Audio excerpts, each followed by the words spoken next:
Basement పూర్తయితే వెంటనే ₹1,00,000 అందిస్తామని చెప్తున్నటువంటి గవర్నమెంట్. ఇక ఇందిరమ్మ ఇల్లు ఇప్పుడు ఇస్తాం, రేపిస్తాం, మాపిస్తామని చెప్తా ఉన్నారు. ఇక ఇప్పుడు మరొక కొత్త రకమైనటువంటి పాలసీని తీసుకొని వచ్చినటువంటి ప్రభుత్వం. ఇక ఇప్పుడు ఏంటంటే బేస్మెంట్ పూర్తయితే వెంటనే ₹1,00,000 ఇస్తారట. ఎవరైనా బేస్మెంట్ ఇల్లు కట్టుకునేటోళ్ళు ఫస్ట్ బేస్మెంట్ పూర్తి చేస్తే వాళ్ళకు బిల్ ₹1,00,000 వచ్చేస్తుంది. ఇందిరమ్మ ఇళ్ళ గ్రౌండింగ్ వేతనం ఇక వేగవంతం చేయాలి. ఇందిరమ్మ ఇళ్ళ గ్రౌండింగ్ వేగవంతం చేయాలి. ఉమ్మడి వరంగల్ జిల్లా భేటీలో మంత్రులు ఇక ఎమ్మెల్యేలతో సమీక్షలో మంత్రి పొంగులేటి శ్రీనివాసరెడ్డి మాట్లాడుతున్నటువంటి అంశం. సమీక్ష సమావేశంలో మంత్రులు సీతక్క, పొంగులేటి, కొండ సురేఖ, వేం నరేందర్ రెడ్డి కూడా ఉన్నారు. మొత్తానికి ఇందిరమ్మ ఇళ్లను పైలట్ ప్రాజెక్టుగా చేపట్టినటువంటి గ్రామాల్లో ఇళ్ల గ్రౌండింగ్ పనులు వేగవంతం చేయాలని కూడా రెవెన్యూ గృహ నిర్మాణ శాఖ మంత్రి పొంగులేటి శ్రీనివాసరెడ్డి అధికారులను ఆదేశించారు. పైలట్ ప్రాజెక్టుగా అంటే మండలానికి ఒక ఊరు తీసుకున్నారు. వీళ్ళు మండలానికి ఒక ఊరు తీసుకున్నారు. ఆ ఊళ్ళో ఇల్లు కట్టియాలి. అంటే మండలంలో ఒక 26 గ్రామాలు ఉంటాయి. ఆ 26 గ్రామాల్లో ఒక్క గ్రామానికే పైలట్ ప్రాజెక్టుగా వీళ్ళు పని ప్రారంభించారు. ఇక ఆ 4 సంవత్సరాల పాలనలో ఆ ఒక్క గ్రామానికి పూర్తి చేయడానికే వీళ్ళకు 4 సంవత్సరాలు పడుతుంది. ఇక మిగతా గ్రామాలకు ఈ పైలట్ ప్రాజెక్టు లేదు, ఇందిరమ్మ ఇల్లు రావు. అది గుర్తుపెట్టుకోరు. ఇంకా ఈ పైలట్ ప్రాజెక్టుకు సంబంధించిన ఊళ్ళోనే పనులు ప్రారంభం కాలే. ప్రతి మండలానికి ఎట్లా ఇస్తారు? ప్రతి మండలానికి ఉన్న గ్రామాలన్నిటికీ ఇందిరమ్మ ఇల్లు కట్టించాలంటే అలా బడ్జెట్ లేదు, పైసా లేదు. మరి ఏ రకంగా కట్టిస్తారు ఏమో చూడాలిగా. ముందుగానైతే పైలట్ ప్రాజెక్టు గ్రామాలు అయితే పూర్తి చేయరని చెప్తారు. అది కూడా పూర్తి అవుతుందో కాదో తెలియదు. ఇక గ్రామాల్లో ఇళ్ల గ్రౌండింగ్ పనులు వేగవంతం చేయాలని రెవెన్యూ గృహ నిర్మాణ శాఖ మంత్రి పొంగులేటి శ్రీనివాసరెడ్డి అధికారులను ఆదేశించారు. రాష్ట్ర వ్యాప్తంగా దాదాపు 516 గ్రామాల్లో ఒకేసారి మంజూరు చేసిన ఇళ్ల పనులు వెంటనే ప్రారంభించాలని, ఇక ఇదివరకే ఒకవేళ నిర్మాణాలు ప్రారంభించి బేస్మెంట్ వరకు పూర్తయిన వారికి 1,00,000 తక్షణమే ఇవ్వాలని కూడా మంత్రి స్పష్టం చేశారు.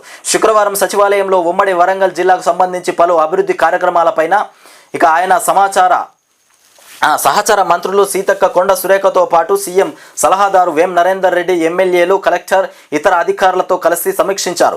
ఇందిరమ్మ ఇళ్ల నిర్మాణ ప్రభుత్వానికి అత్యంత ప్రాధాన్యత అంశమని కూడా దీనిని దృష్టిలో పెట్టుకుని కలెక్టర్లు పనిచేయాలని కూడా సూచించారు.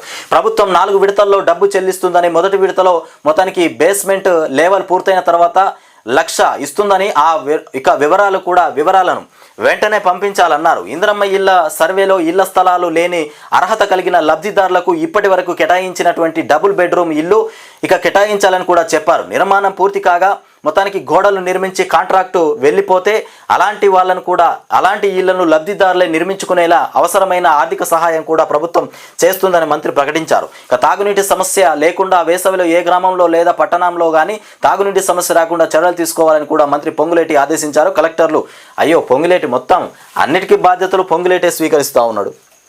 పొంగులేటి ప్రతిదానికి కూడా పొంగులేటే మాట్లాడుతూ ఉన్నాడు. మరి పొంగులేటి రేవంత్ రెడ్డికి పొక్కపడిచే ప్రయత్నం చేస్తుండా, మరి పూరించే ప్రయత్నం చేస్తుండా, కానీ అన్నిటికీ పొంగులేటే ముంగడ పడతాడు.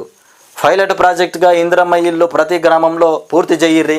ఎన్ని గ్రామాలంట? 516 గ్రామాలు తీసుకున్నారట. రాష్ట్ర వ్యాప్తంగా 516 గ్రామాలు పైలట్ ప్రాజెక్టుకు సంబంధించిన ఈ గ్రామాలు.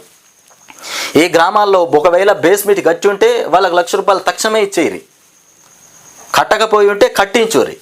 మొత్తానికి మాత్రం ఇందిరమ్మ ఇల్లు అక్కడ నిలబడాలి అని చెప్తున్నారు ఇక వీళ్ళు. దీంట్లో ముఖ్యంగా ముంగడబడి చెప్తున్నది పొంగులేటి శ్రీనివాసరెడ్డి. మరి ఈ పొంగులేటి శ్రీనివాసరెడ్డి మరి కేసీఆర్కు గతంలో మంచి సన్నిహితుడు. కేసీఆర్ బీఆర్ఎస్లో పనిచేసినటువంటి వ్యక్తి. మరి ఏం చేయబోతుండో అర్థమవుతలేదు. రేవంత్ రెడ్డికి అయోమయమే ఉంటుంది. ఏ మంత్రి ఏం మాట్లాడినా గుండెలు గుబేలమంటాయి. అసలు వాళ్ళు ఏం మాట్లాడుతారో అర్థం కాదు. నీళ్ళల్లో వాటర్ కలిసినట్టుగా మాట్లాడుతూ ఉంటారు. మరి ఉత్తమ్ కుమార్ రెడ్డి, మరి హరీష్ రావు బాగా సన్నిహితంగా మిత్రులు. ఉత్తమ్ కుమార్, హరీష్ రావు మంచి మిత్రులే నాకు తెలిసి. వాళ్ళు ఎందుకంటే నీటిపారుదల శాఖ మంత్రులు కాబట్టి ఇద్దరికి ఏదైనా డౌట్ వచ్చినా షేర్ చేసుకోవచ్చు. గతంలో హరీష్ రావు భారీ నీటిపారుదల శాఖ మంత్రి, ఇప్పుడు ఉత్తమ్ కుమార్ అదే శాఖకు సంబంధించినటువంటి వ్యక్తి. ఏమైనా డౌట్ వస్తే ఖచ్చితంగా తెలుసుకుంటారు. ఈ డౌట్ల విషయంలో వాళ్ళు సన్నిహితంగానే ఉంటారు. ఇది ఇట్లా ఉంటుంది. అందుకే నీళ్ళల్లో వాటర్ అని చెప్పినట్టున్నాడు. రేవంత్ రెడ్డి పరువు తీసే ప్రయత్నం చేస్తూ ఉన్నారు మంత్రులంతా.